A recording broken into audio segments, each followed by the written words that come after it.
el gobierno español.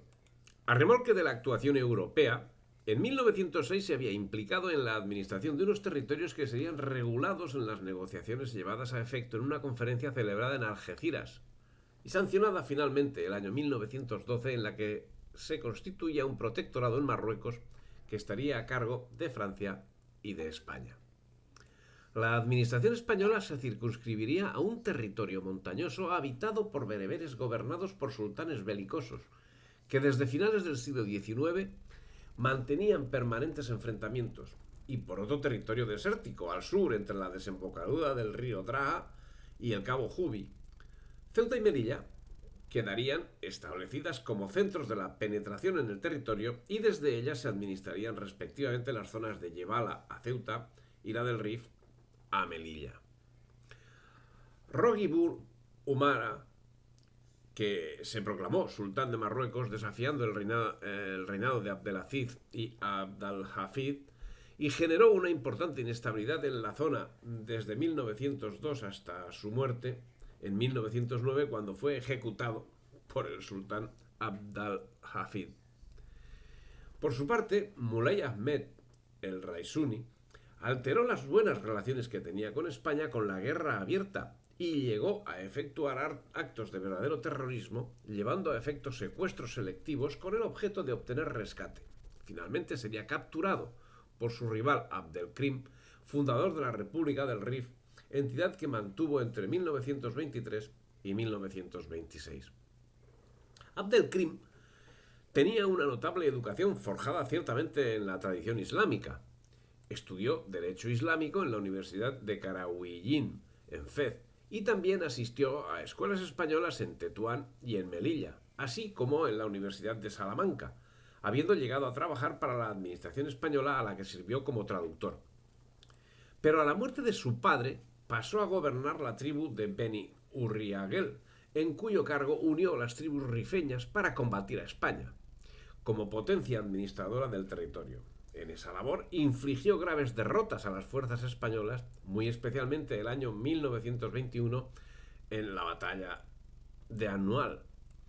La operación, gestada por Inglaterra, Alemania y Francia, salió tan perfecta que tras este desastre, la actitud francesa e inglesa fue de total y absoluta indiferencia. Cierto que Francia acabaría colaborando con España cuando 4 años más tarde, el 8 de septiembre de 1925, tuvo lugar el desembarco de Alhucemas. Pero esa colaboración, ese entente cordiale, fue consecuencia de haber sufrido ese mismo año 1925 un desastre similar al sufrido por España en Anual, no precisamente por simpatía con España. La idea de llevar a cabo un desembarco en Alhucemas, en cualquiera de los casos, no se circunscribe a los acontecimientos que sucedieron tras el desastre de Anual, que fue el que ocasionó el desembarco de Alhucemas.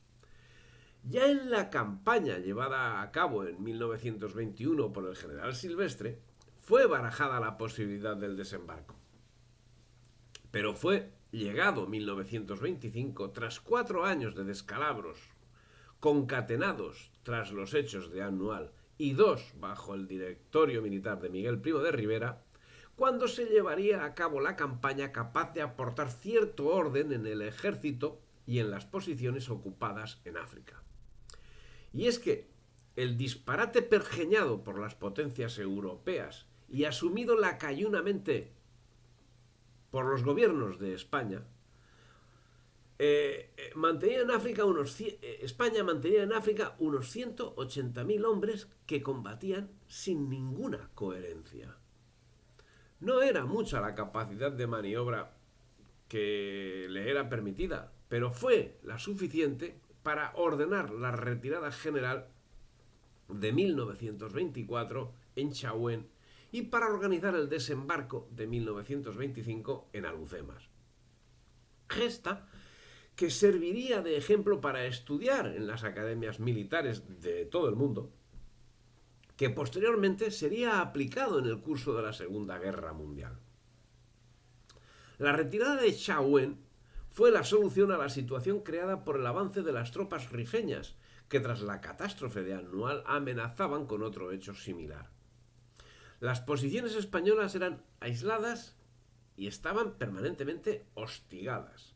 Y fue decisión personal de Miguel Primo de Rivera el repliegue a líneas cercanas a la costa, en una operación compleja que hubo de conocer varias fases al objeto de maximizar la seguridad o de minimizar la inseguridad de los 40.000 hombres que componían las fuerzas españolas, que estaban distribuidas en más de 300 pequeñas posiciones de más que difícil defensa.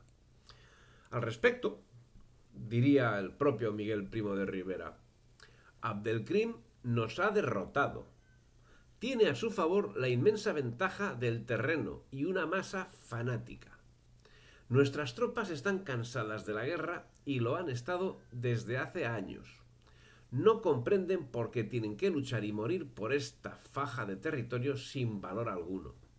Yo personalmente soy partidario de que nos retiremos completamente de África. Pero no podemos retirarnos completamente porque Inglaterra no lo quiere. Lo repito, para que todos nos enteremos. No podemos retirarnos completamente porque Inglaterra no lo quiere. Inglaterra tiene mucha influencia en el rey.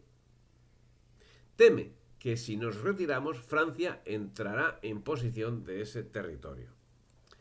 Todo hacía indicar que España se retiraba de las funciones que le habían sido asignadas en 1912, algo que al parecer hubiese sido del agrado de Miguel Primo de Rivera, pero la situación llevó a plantearse la realización del desembarco de Alhucemas, que trataremos más adelante. Si te ha gustado el vídeo, dale me gusta, difunde y suscríbete al canal.